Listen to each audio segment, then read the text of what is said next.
Pode o quê? Pode, ó, pega lá, ó, Beata Chiara Lucci. Você quer marcar aí?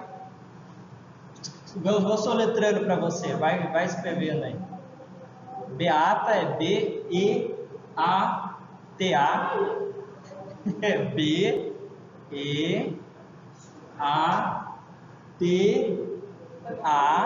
Beata. Agora é o.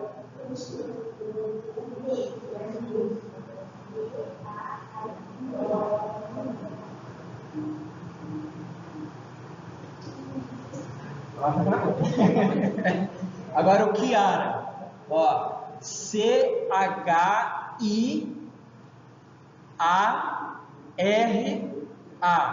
Chiara. E o Lucci, né? L-U-C-E.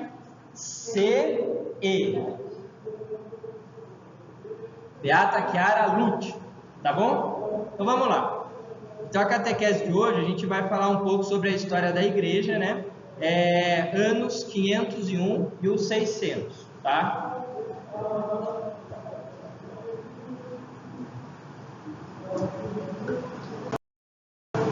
Então, ó, nesse século VI,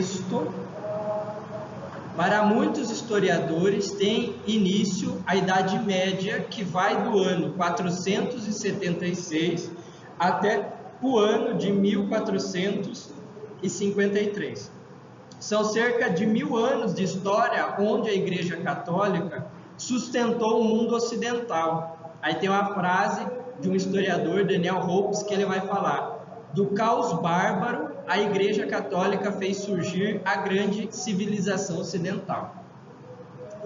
Ó, vou falar rapidinho da catequese passada, vocês que não vieram. Na catequese passada, a gente encerrou a Idade Antiga e agora a gente entrou na Idade Média. E o que mudou? Lembra que a gente estava falando dos imperadores, de Constantino, que tinha se convertido, etc, etc. Aconteceu que, no ano de 476, os bárbaros, vocês já ouviram falar dos bárbaros? Alguém aqui já assistiu 300, aquele filme de gladiador? Tá. Os bárbaros, eles eram homens que eles começaram a invadir o império naquela época, tá? Até o momento que eles conseguiram derrubar o imperador. Então eles dominaram tudo. Então o Império Romano do Ocidente deixou de existir em 476, tá? Imagine o seguinte: a gente tem presidente, tem o governador, tem prefeito, a gente tem as nossas leis, né? Imagine se do dia para a noite algum país vizinho invade a gente, derruba tudo e deixa de existir todo o sistema de sociedade nosso. Não tem mais polícia, não tem mais leis, não tem mais escola, não tem mais mercado, não tem mais nada. É cada um por si. Por exemplo, hoje em dia, se algum bandido entrar na casa de vocês, o que acontece com ele se a polícia pegar ele? Ele vai preso. Por que ele vai preso? Porque existe uma lei que garante que a gente não pode roubar e que garante também que a nossa casa é chamado de asilo inviolável, ou seja, ninguém pode entrar lá se a gente não convidar. Mas quem que vai garantir que a lei seja cumprida neste caso? A polícia. Porque se alguém entrar na nossa casa, a gente vai fazer o quê? A gente vai ligar para... Imagine se do dia para a noite não tem mais polícia. Como é que fica a nossa vida? Cada um faz o que quer. Pode roubar, pode matar, pode bater nas pessoas na rua, pode pôr fogo nas coisas, pode fazer o que quiser, porque não tem mais polícia. Desliga o ventilador, por favor, porque o barulho Vamos lá, gente, tá barulho aí, mas vamos continuar. Então, foi isso que aconteceu naquela época. Naquela época aconteceu isso. Quando os bárbaros invadiram Roma, desabou a sociedade. Não tem polícia, não tem mais nada, é cada um por si. Tá? E os bárbaros, eles eram homens assim tão amigáveis, tão legais, que quando eles queriam matar a sede, que eles estavam com sede, eu falei na catequese passada, eles catavam a galinha, arrancavam a cabeça da galinha com o dente e bebiam o sangue dela. Eles eram assim. Isso era o mais educado que eles sabiam ser, imagina o resto, tá? Então vamos lá. Sistema feudal. Alguém aqui já ouviu falar disso na escola? Do feudalismo? Então, quando vocês tiverem essa aula na escola, vocês vão lembrar de mim. Lembrem de mim. O que foi o feudalismo? Ó, com a queda de Roma em 476, na mão dos bárbaros. Consegue se fechar a janela? É porque tá vindo bastante vento. Fecha só para enquanto está muito barulho. Que ano que caiu Roma? 176. É? Então, então vamos lá. Com a queda de Roma em 476, na mão dos bárbaros, houve uma confusão nas terras do Império, invadidas por diversas tribos bárbaras.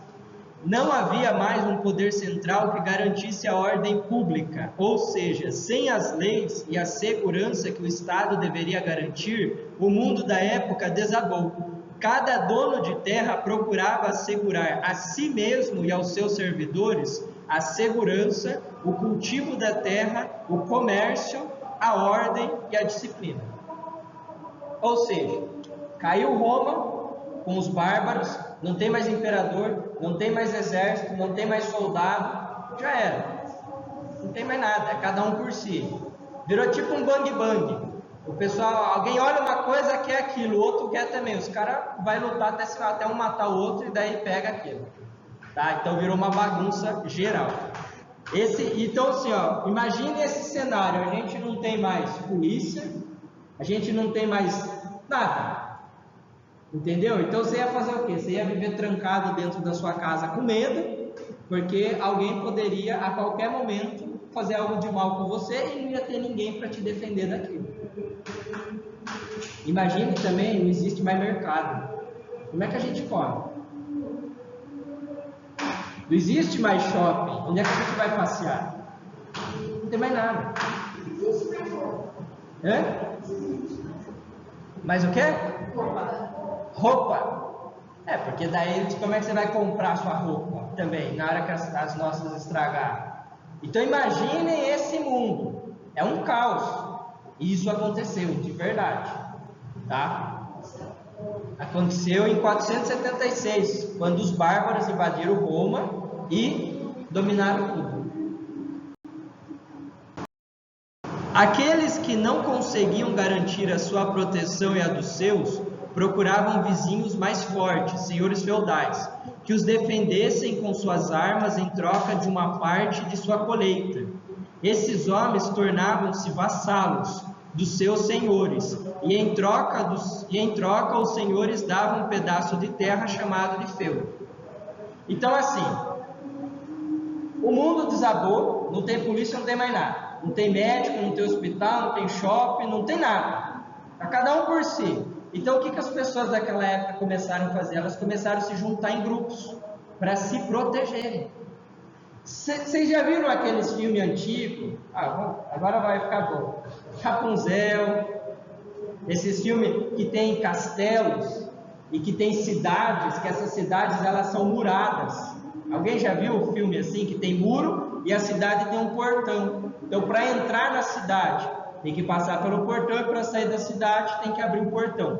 Isso começou a acontecer aqui, porque as pessoas começaram a se juntar e elas construíram cidades que tinham muros em volta, porque elas estavam com medo de que os bárbaros achassem elas e dominassem, matassem, roubassem, destruíssem tudo, tá? Então aqueles homens que tinham bastante terra na época, eles se intitularam os reis. Aqui a gente está entrando numa época onde vai ter reis, tá? Imagine que o rei, ele era o presidente. O presidente consegue governar o Brasil sozinho? Não. Ele precisa dos governadores, porque os governadores vão ajudar ele a governar os estados. E os governadores por si conseguem governar o estado sozinho? Por quê? Porque os governadores precisam dos prefeitos. Então você tem um presidente que ele é responsável pelo Brasil inteiro. Aí você tem pedaços de terras bem grandes, por exemplo, o estado de São Paulo inteiro é um único governador. Só que esse governador não dá conta de governar o estado inteiro. Então o que acontece? Foi dividido cidades dentro desse estado. E nessas cidades os governadores têm os prefeitos. Então presidente, governador, prefeito. A ordem é quase igual. Você tem os reis, que têm pedaços de terras enormes. Os reis, eles elegeram senhores feudais, aí por isso feudalismo, senhores feudais que exerceram o papel do governador. E os senhores feudais dividiram as terras que eles tinham, e as pessoas que dominavam aquelas terras eram chamadas de vassalos ou escravos.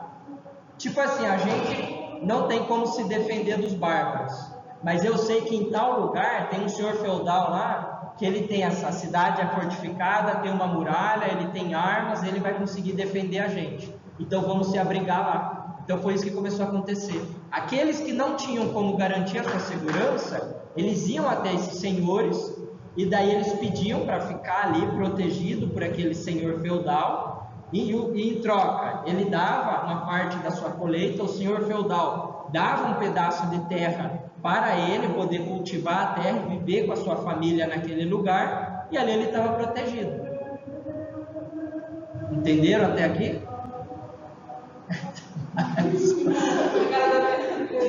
Alguém tem alguma dúvida?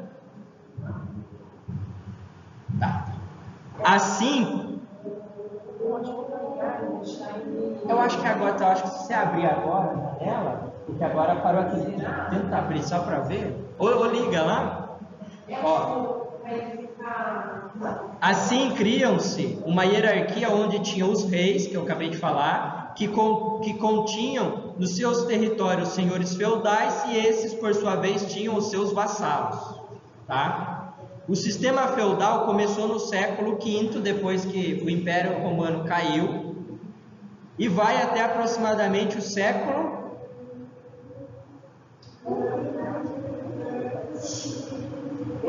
XIII, século XIII, tá? Quando começam as monarquias absolutistas, tá? Monarquia é aquele sistema de governo onde você tem um rei ou uma rainha e ele governa tudo, tá?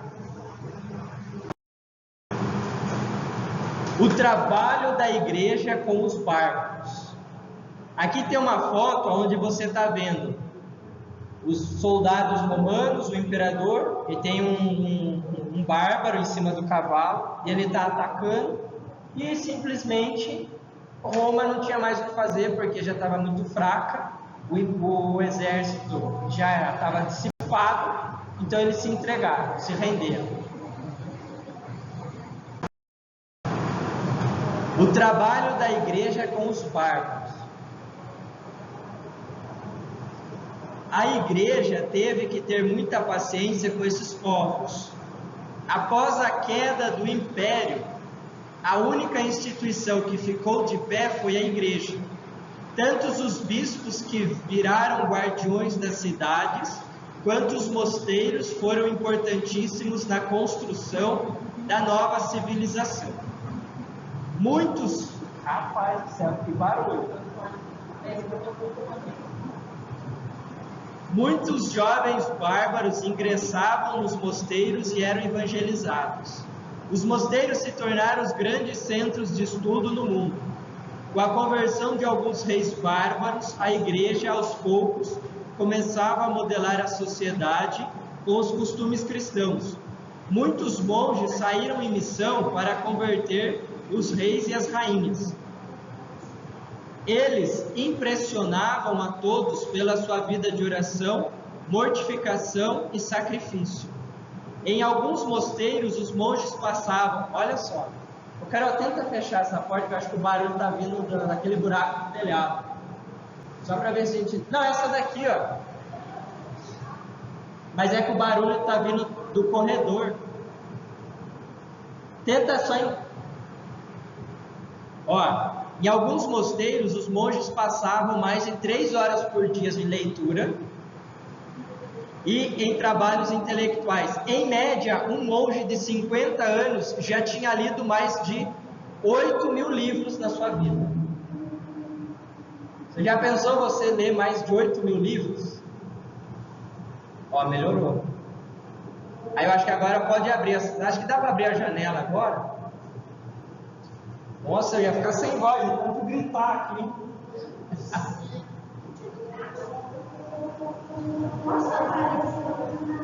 Pode o quê? Gente, ó, imaginem que o mundo caiu, você não tem mais escola, não tem mais nada. Naquela época, as pessoas elas estavam preocupadas com o quê? Em sobreviver em primeiro lugar. Então, ninguém tinha muito interesse de estudar, de fundar escola, de abrir escola, porque as pessoas queriam sobreviver. Então era ir para um lugar onde tivesse abrigo, e naquele lugar não tinha estudo naquela escola, naquela cidade. O máximo era plantar, colher o que você plantou e vida que segue. E quando ele fala que os bispos eram os guardiões da cidade, porque essas cidades fortificadas por muralha, elas tinham uma igreja lá dentro, uma catedral, e tinha um bispo, que ele fazia as celebrações ali. E esses homens e mulheres, o bispo é só homem, né? Mas esses homens, muitas vezes, eles deram a própria vida para proteger aquele povo. Lembra, é só a Beatriz, mas semana passada a gente falou de Santo Agostinho. Santo Agostinho foi bispo de Hipona, e na época de Santo Agostinho estava acontecendo a invasão dos bárbaros, eles estavam invadindo tudo, e Santo Agostinho foi um dos que não fugiu, mas ficou na cidade mesmo com a chegada dos bárbaros, porque ele falou, se o meu povo fica, então eu também fico para proteger meu povo. Então é dar a vida e derramar o sangue em prol daquilo que a gente acredita. Então imagine, como é que começou novamente você ter escolas dentro dos mosteiros? Porque naquela época começou os mosteiros a crescer muito, a multiplicar muito com os monges, eles começaram a fundar mosteiros, e os monges, eles foram as peças chaves e centrais para guardar as obras de artes e tudo mais. Por exemplo, lembra quando eu falei que a Bíblia era copiada à mão? Quem que fazia esse trabalho de copiar a Bíblia inteira à mão? Os monges dentro dos mosteiros. Então imagine, um monge lia mais ou menos 3 horas e meia por dia, e numa vida de 50 anos ele já tinha lido mais de 8.000 livros de trabalho intelectual, tá?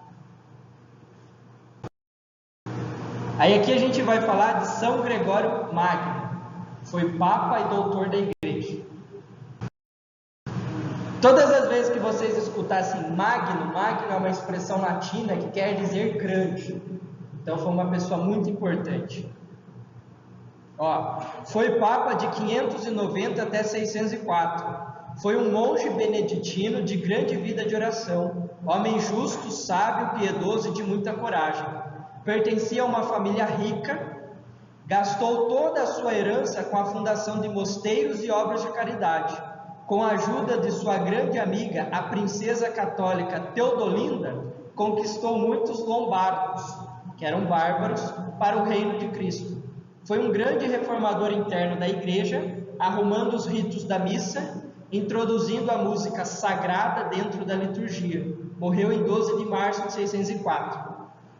São Gregório Magno, lembre, ó, Gregório, canto, acabei de falar, canto, gregoriano.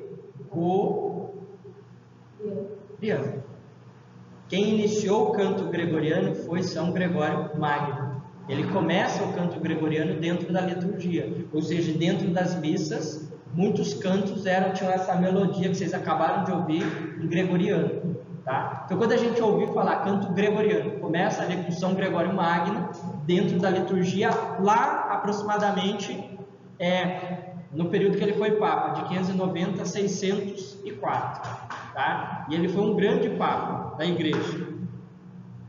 E ele, junto com a princesa Teodolinda, olha o nome dela, né? Teodolinda, ele ajudou na conversão de muitos bárbaros, tá? Para o reino de Cristo.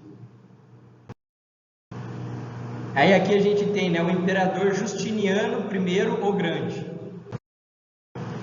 Lembra que eu falei que o Império do Ocidente caiu? Que ano que caiu o Império do Ocidente?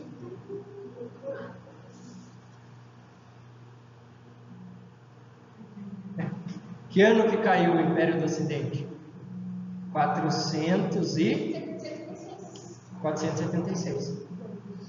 Só que o Império do Ocidente deixou de existir em 476, mas o Império do Oriente ainda continuou existindo. E foi até 1000 e pouco, 1452. Tá? E esse imperador Justiniano era imperador do Império do Oriente. Nesse momento aqui já não existia mais o Império do Ocidente. Ele reinou por 38 anos. Foi talvez o maior imperador bizantino. No seu reinado, o império cresceu muito. O imperador mandou construir uma enorme basílica chamada de Santa Sofia. Hoje a basílica é um museu muçulmano. Alguém aqui já ouviu falar dos muçulmanos? Islamismo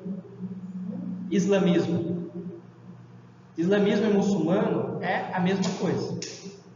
O imperador construiu uma basílica dedicada a Santa Sofia, lá em Constantinopla, e com a invasão dos muçulmanos, né, com a criação do Islã por Maomé, que a gente vai ver hoje, eles dominaram aquela região, então eles tomaram a basílica dos cristãos e transformaram a basílica numa mesquita, ou seja, numa igreja deles, que hoje essa igreja é um museu. E eu trouxe uma foto dessa igreja. Aqui é a foto da basílica por fora. É uma igreja muito grande, tá? É em Constantinopla. Constantinopla é outro país. Tanto que se vocês olharem bem no cantinho, é que eu acho que eu tô sem... É que aqui eu mudei o negócio. Deixa eu ver. Ó, vou pegar aqui o laser. Estão vendo o laser aí? Olha aqui. Olha o tamanho das pessoas aqui e olha o tamanho da igreja. É uma igreja muito grande. E aqui tem vou mostrar agora uma foto dela por dentro. Aqui é a igreja por dentro. Essa igreja Essa igreja foi construída pelo imperador Justiniano I. Vocês estão vendo isso daqui, ó? Tá vendo esses círculos aqui, ó?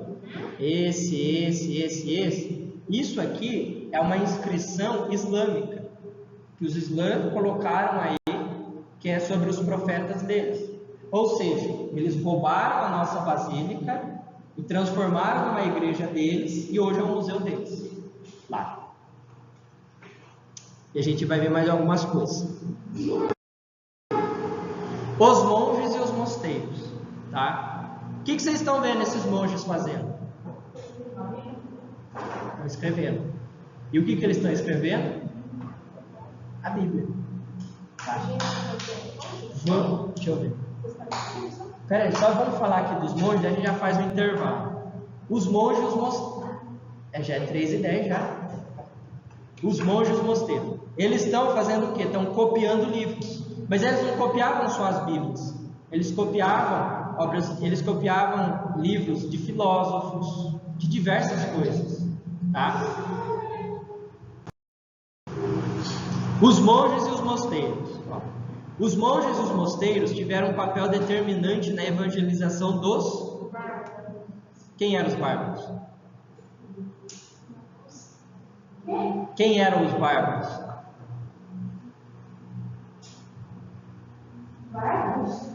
Não, os bárbaros que eu acabei de falar.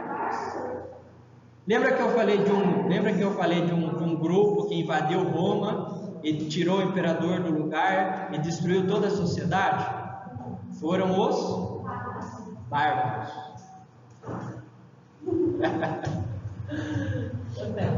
Cada mosteiro, com a sua escola monástica, tornava-se um centro de vida religiosa e educacional. Ensinava, olha o que os monges ensinavam nos mosteiros: metalurgia, agricultura, introduziam novas culturas, foram pioneiros da tecnologia, realizavam descobertas científicas, aperfeiçoavam a paisagem europeia, socorriam os pobres e cuidavam dos náufragos. Os monges também preservaram a literatura, estudavam a música e os escritos dos historiadores e filósofos. Ou seja, eles eram os caras.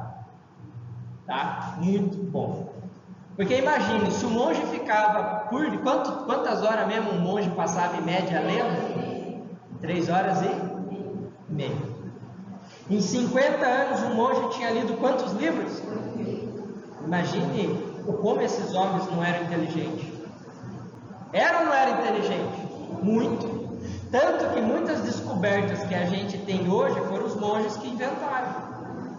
O vinho foi inventado pelos monges, o champanhe foi inventado pelos monges, o vinagre inventado pelos monges, cerveja foi inventado pelos monges e muitas outras coisas foram inventadas pelos monges. Se esse monge faz se ele faz os livros para a igreja, ele faz esse livro dentro dos mosteiros, que é onde eles vivem. Não, tem uma igreja dentro do mosteiro, mas não necessariamente que é dentro da igreja que eles estão escrevendo os livros. Hã? Porque não tinha. Como é que hoje em dia? Com o quê? Com o quê ou por quê? Com o quê? Naquela época não tinha caneta. Então como é que eles escreviam? Tinha uma pena e eles tinham tinta, eles molhavam a ponta da pena na tinta e ia escrevendo no papel. Aí depois ia lá de novo na tinta. A pena foi antigamente, depois eles desenvolveram para esse tipo, é como se fosse um lápis para a gente hoje em dia, mas a ponta disso daí é tipo um ferrinho, que eles molham na tinta e vai escrevendo. Olha o trabalho para escrever naquela época. E quem que fazia isso? Então, dentro dos mosteiros, começou a existir escolas. Então, as pessoas que queriam estudo e conhecimento, elas iam até os mosteiros para aprender. Então, a gente hoje em dia, a gente não vai para a escola hoje em dia. A gente vai às vezes meio obrigado, né? Mas a gente vai. Naquela época, quem queria aprender tinha que ir para os mosteiros, porque era o único lugar que tinha estudo, tá? Estudo. Aí a gente vai falar de São Bento de Núrcia, mas antes da gente falar de São Bento, tá? Vamos lá então, São Bento de Núrcia. São Bento de Núrcia nasceu em Núrcia por volta do ano 480 e com 20 anos ele foi viver sozinho em uma gruta e passou 3 anos em uma vida de muita oração e penitência. Ou seja, quantos anos São Bento passou na gruta? 20 anos. 3 anos. 470. 470. Quantos anos ele passou na gruta? 33. 476. Vocês já viram algum homem viver até 400 anos? Não. Não, peraí. Vamos de novo. Nasceu em Núrcia por volta do ano 470. Tá. Com 20 anos, ele começou a viver sozinho em uma gruta e passou 3 anos em uma vida de muita oração e penitência. Ou seja, São Bento com 20 anos, ele foi para São Bento com 3 anos, ele foi para uma caverna, vamos falar uma caverna, e ele ficou 3 anos lá sozinho. Ali no ano de 510, de 500 a 503, de 500 a 503 ele estava lá. Alguém aqui consegue ficar uma semana? Imagina você ficar uma semana sozinho, sem ninguém. Você consegue? É? Não entendi.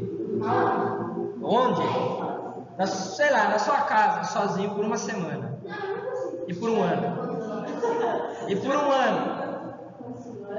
Sem ver ninguém. Sem ver ninguém. Ninguém. Sem sair sozinho. Sem sair. Sem sair de casa. No escuro. No escuro.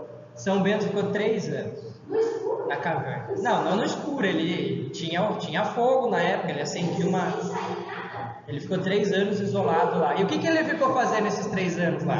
Fazendo frio. Não, olha aí, ó, vamos lá. 3 anos em uma vida de muita oração e penitência. Então ele ficou... Ele sem parar. ele dormia, acordava, rezava, dormia, acordava, rezava, e tudo. Mas como ele sabia que estava de noite? Porque ele, na hora que ele saía da caverna lá, ele via. Mas você falou que ele não saía. Ah, não, mas enfim. Ele não saía para longe. Pra ir, sei lá, ver pessoas, ver outros lugares. Mas ele saía na caverna de fora, olhar no céu, Como é que eu... Ele pegava a comida dele que tinha ali por perto. tipo bichos. Com frutas que tinha ali perto, ele comia. Mas Ficou 3 anos assim. 3 anos. Ó, e a sua regra foi um sucesso e se espalhou rapidamente por toda a Europa. Até os dias atuais, muitas ordens religiosas têm como fundamento a sua regra. Assim, ficou conhecido como o pai dos monges do Ocidente. São Bento pensou em sua regra de um modo que fosse adaptável a todos, de modo que os fortes pudessem desejar mais e os fracos não se sentissem desencorajados. Nela há uma dosagem equilibrada entre trabalho manual e tempo de repouso, de oração e de estudo. Agora a gente vai pegar uma passagem na Bíblia. 1 Tessalonicenses, qual que é o resto aí? Vamos ver. Qual que é o capítulo? Então vamos lá. Lê primeiro? Então, acha aí, vamos lá. Vamos ver quem que acha.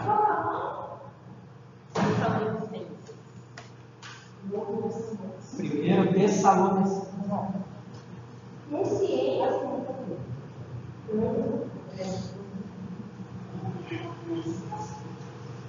Primeiro, achou? é Novo ou Antigo Testamento? Então o Novo Testamento está no começo ou está no fim? Então tem que procurar lá pelo fim. Você viu o índice da sua Bíblia aí? Acha aí, ó. 1 Tessalonicenses. Achou? Capítulo 5, versículo. É bem curtinho. Deixa eu ver. O que está no seu?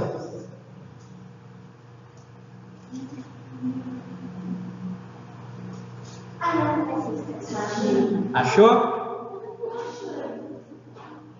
É bem curtinho. Achou? Eu acho que tá. Deixa eu ver. Ah, não, mas aqui, ó, você está em Timóteo.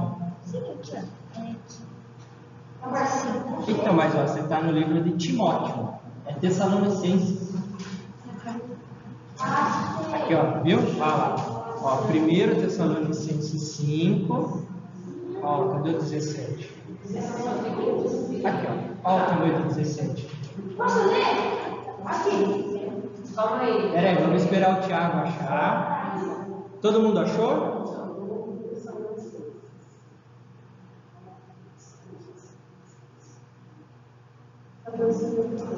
Posso ler? Vamos esperar o Tiago achar. Lá no final. Mas vai ter mais? Tem só esse? Só esse? Esse queria achar mais.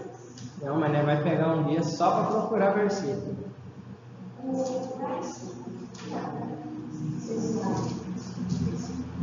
Mas é 17 até qual? Só o 17. Mas é? Mas é? O mais assim. É? Não, presente. Só isso.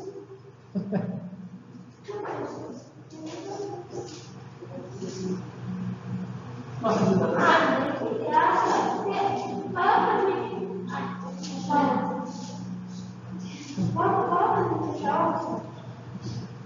Esse versículo ele fala o quê? Orai sem cessar.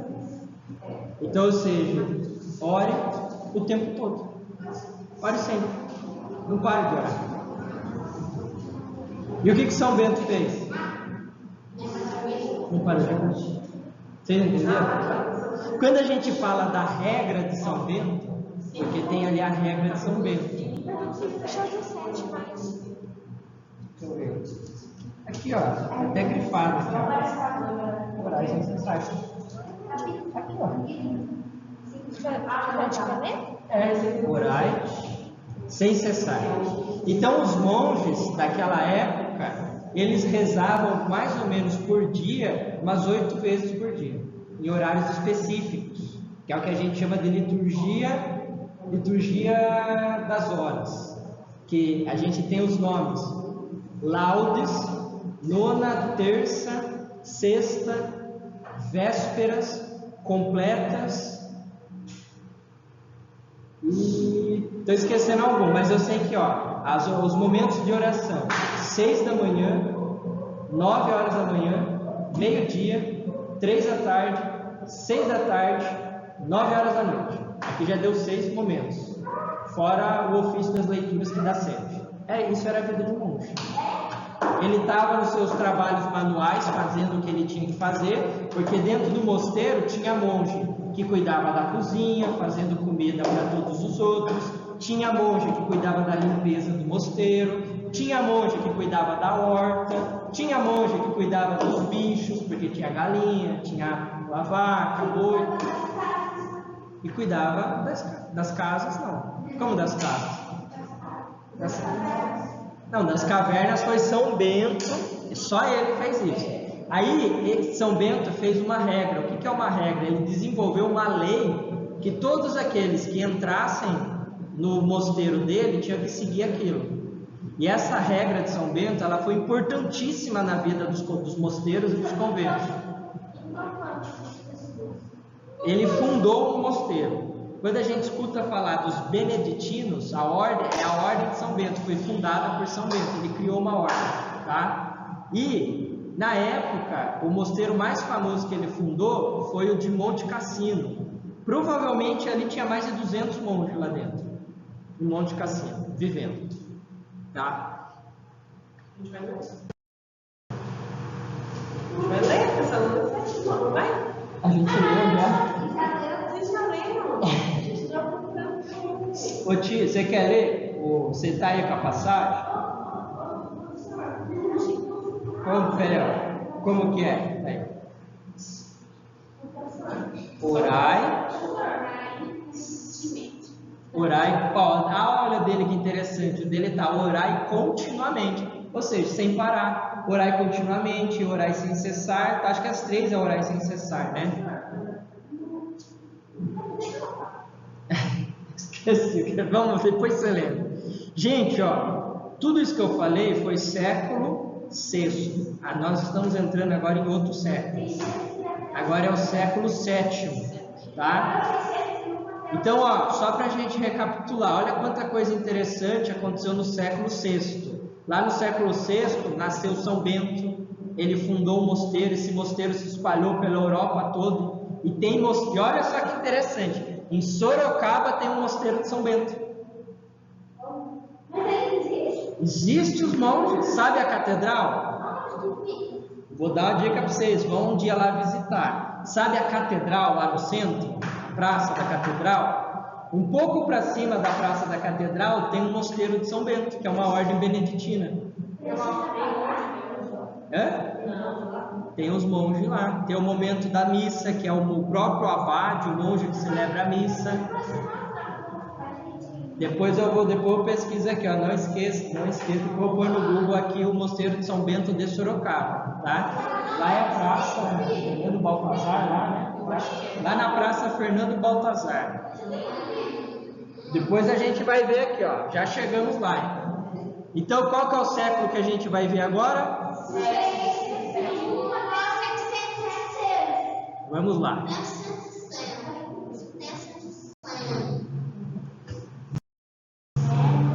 O século VII foi muito conturbado para a igreja, principalmente com a fundação do islamismo pelo seu fundador Maomé. Maomé, ele começa uma nova religião chamada de Islã, o islamismo. Quem que tomou a Basílica de Santa Sofia, construída pelo imperador Justiniano? Que é aqui de Maomé, seguidores de Maomé. Quem tomou a Basílica de Santa Sofia? O advento do islamismo. Vocês estão vendo aqui, ó, vou pegar o laserzinho de novo. Ó, tá vendo essa pedra preta? O nome dessa pedra preta é Kaaba. Você tá vendo esse monte de gente aqui?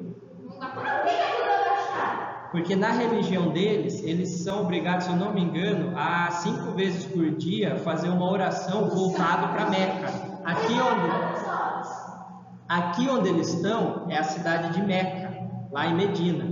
E eles têm que fazer essas orações voltado para essa pedra preta, porque isso aí é sagrado para eles. É tipo um santuário que eles têm. Então, por exemplo, um muçulmano que está no Brasil, na hora dele fazer as suas orações, ele tem uma bússola, e pela bússola ele se localiza exatamente onde está apontado Meca.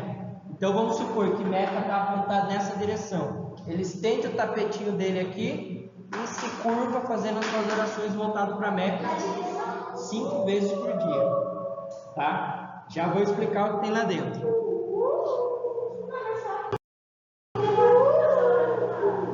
As orações dele, eu não cheguei a pesquisar quanto tempo é, mas eu creio que não é muito demorado, talvez 10, 15 minutos cada momento de oração. Tá?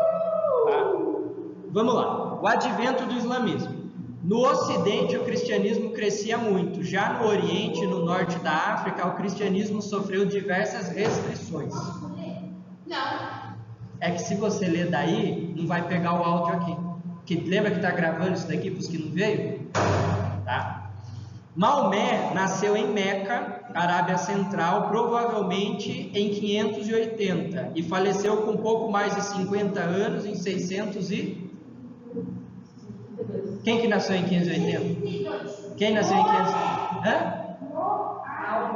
Maomé. Maomé, desde pequeno, viajava com seu tio pela Arábia e a Síria e a Mesopotâmia, tendo assim contato com muitos judeus e cristãos. Maomé alega ter tido diversas visões. Em uma dessas viu um rolo de livro que descia para dentro da sua cabeça. Então, ele viu um rolo de livro que entrava na sua cabeça. Depois vocês vão entender o porquê. E uma certa vez ele ouviu uma voz dizendo: sou o anjo Gabriel e tu serás o apóstolo do Senhor. Esse anjo Gabriel, ele apareceu para quem na Bíblia?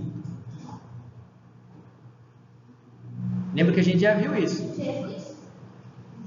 O anjo Gabriel, ele apareceu para Nossa Senhora na Anunciação. Lembra quando um anjo apareceu para Nossa Senhora para falar para ela que ela seria a mãe do Salvador, mãe de Jesus? O anjo que apareceu para ela foi o anjo Gabriel. Ela não está acendendo hoje, tá? Então, ó, o anjo Gabriel apareceu para quem também? O anjo Gabriel apareceu para quem? Para Nossa Senhora. E Maomé disse que apareceu para ele, mas a gente já vai entender aqui.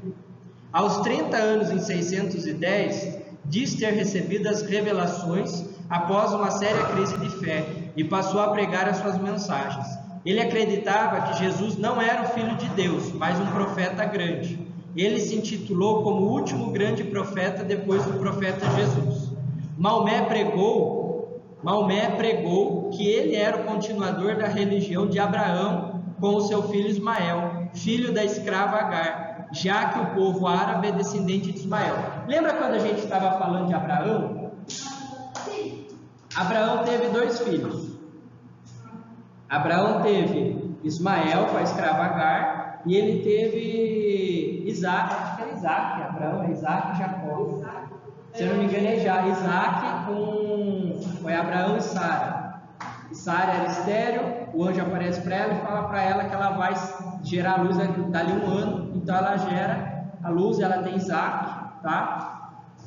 Só que Ismael e a escrava, eles são mandados embora, então eles vão embora, fica só Abraão e Sara. E o povo árabe é descendente desse Ismael aqui que foi embora com a mãe escrava. Então eles já têm uma certa rincha com o restante, por se sentir menos, ou por se sentir rejeitado. Quando Maomé ele vai dar início ao islamismo, então ele teve contato com judeus, teve contato com cristãos, e uma coisa que machucava muito o coração dele, segundo os historiadores, é que ele disse que ele ficava machucado com essa divisão, ele queria unir tudo. Então, ele diz que teve essa visão de São Gabriel, falando isso para ele, porque ele seria aquele que iria unir todo mundo numa única religião. Qual é a religião? O islamismo. O Islã. Tá? A Arábia foi onde ele nasceu, a Arábia Central. Aqui é Meca. Tá? Aí vocês vão entender por que não é o anjo Gabriel aqui. Porque aí alguém pode perguntar, mas ele disse que o anjo Gabriel apareceu para ele, depois os cristãos dizem que o anjo Gabriel apareceu para Nossa Senhora. Quem está falando a verdade? Vamos entender. A Guerra Santa, o jihad no Alcorão. Vocês estão vendo esses pessoal aqui com essas metralhadoras? O jihad, ele está escrito dentro do Alcorão. O Alcorão é o livro sagrado dos muçulmanos. Do mesmo jeito que os cristãos têm a Bíblia, os muçulmanos têm o Alcorão. Quem escreveu o Alcorão foi Maomé. Ele levou uns 20 anos para escrever o Alcorão. Lembra que ele disse que teve uma visão de um rolo de livro que descia na sua cabeça? É porque ele vai atribuir a essa visão a missão que ele diz que Deus deu para ele de escrever um novo livro sagrado. E nesse livro sagrado tem uma parte que vai falar da jihad. O que é a jihad? É a Guerra Santa. O que é? Maomé, ele autoriza e incentiva os seus seguidores a espalhar, a fazer a missão, espalhar a sua religião através da guerra.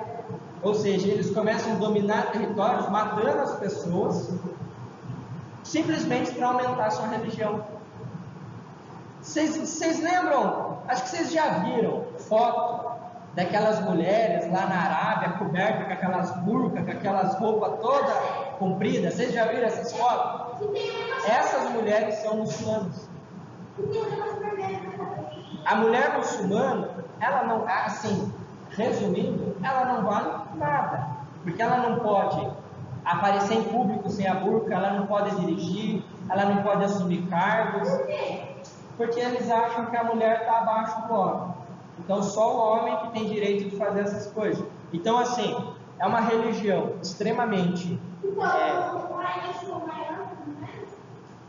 é uma religião extremamente onde o homem, a figura masculina, ela se sobressai à figura feminina, tá? A mulher está ali abaixo. Ela não pode aparecer sem a burca. As mulheres que tentaram fazer algum protesto tirando a burca, as penalidades é cortar a orelha, cortar o nariz, matar. E fora que eles fazem isso às guerras. Aí eu pergunto para vocês, diante de tudo isso, vocês acham que Deus ia querer isso? Sim ou não? Não. Então vocês acham que o que apareceu para Maomé aquele dia foi São Gabriel? Não. Porque se São Gabriel é um mensageiro de Deus, ele tem a missão de levar a mensagem de Deus aos homens da terra, então ele levou a Nossa Senhora. O cristianismo foi fundado. O cristianismo é a religião do amor, do acolhimento. Vocês veem algum cristão catando arma aí e saindo metralhando o pessoal? Não. Mas o muçulmano você vê fazendo isso. Tá? E o muçulmano, ele é uma religião extremamente difícil da pessoa deixar de ser muçulmano. Porque aquele que tenta deixar de ser muçulmano, ele é punido à morte. Se hoje em dia eu falar, não quero mais ser cristão, vou ser judeu. Pô, de boa, assim, entre aspas, né? Tá, mas tranquilo. Mas um muçulmano falar, não vou mais ser muçulmano, vou ser outra religião, porque é a lei deles. Aí eu pergunto para vocês, Deus ia fazer uma lei assim? Lembra que eu falei? A gente tem que saber interpretar. Muitas pessoas vêm para a gente e começam a falar para a gente assim: Deus falou tal coisa para fulano, Deus disse aquilo para fulano. Mas, gente, nem sempre o que essas pessoas estão falando que veio de Deus é de Deus. A gente tem que saber analisar, a gente tem que pegar aquilo que está sendo dito e analisar. E tem critérios para se analisar. Por exemplo, tudo aquilo que vem de Deus, os critérios para analisar uma revelação, aquilo que vem de Deus não pode contradizer aquilo que já está revelado. Jesus veio, fundou uma religião, pregou, subiu ao céu, os apóstolos ficaram aqui. São João foi o último apóstolo que morreu lá no ano de 100, mais ou menos, na ilha de Patmos. Quando São João morre, todo o mistério da revelação acabou. Mais nada vai ser revelado depois daquilo. A missão da igreja ao decorrer dos séculos é o quê? É manter a revelação em pé e propagar a fé cristã. Mas ela não vai vir. Você não vai ver a igreja falar, olha gente, né, vai mudar tudo agora vai ser assim. Não, porque a revelação ela ocorreu até a morte do último apóstolo. Dali para frente não tem mais nada para ser revelado. Mais ou menos. Vocês estão ouvindo bem? Se quiserem vir mais perto aí, vocês que estão mais longe, está ouvindo bem?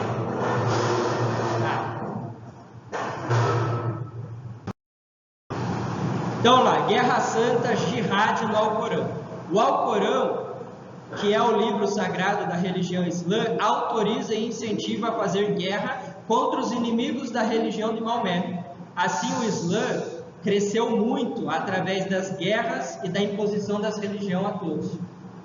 Como que o islamismo cresceu?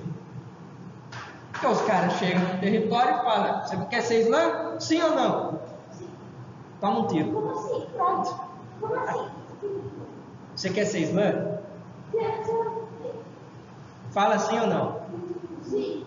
Você não morre. Você morre. Por quê? Porque é a lei deles. Então, se ele chegar no lugar e falar assim, você está aprendendo matemática, eu já tenho uma pessoa se mentir. Tipo, Não tem mentir, porque você vai ter que fazer parte do grupo deles e você vai estar inserido na sociedade deles. Você não pode ir embora. Você pode mudar de país desde que você continue sendo muçulmano. Não. Mas se você mudar de religião, eles vêm atrás de você e matam você. Eles acham. Vai por mim. Esse cara é bom. Vamos lá. O islamismo foi fundado lá no ano de 600 com Maomé. A gente tem 1400 anos que eles já existem. Então eles se aperfeiçoaram muito. Em tudo, na guerra e tudo. Os 3 livros sagrados. O livro sagrado do judaísmo, dos judeus, é o Alcorão. O livro sagrado dos cristãos é a Bíblia. O livro sagrado dos muçulmanos é o... Eu falei errado, né? Eu acho que eu falei errado. O livro sagrado dos judeus é a Torá. A Torá. O livro sagrado dos cristãos, a Bíblia. E o livro sagrado dos muçulmanos, o Alcorão. Terminou. Santo Isidoro de Servilha. Foi uma figura importantíssima no século VII, nasceu na Espanha em 560, foi bispo e doutor da igreja. Na infância, não gostava muito dos estudos. Olha só que pessoa fora do comum, não gostava dos estudos. Houve até um episódio em que ele fugiu da escola. Olha pra você ver.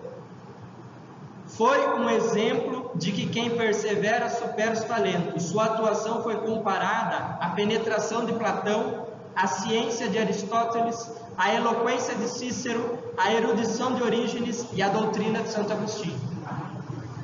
Escreveu diversos livros sobre agronomia, medicina, teologia, economia doméstica e a sua principal obra tem 20 volumes.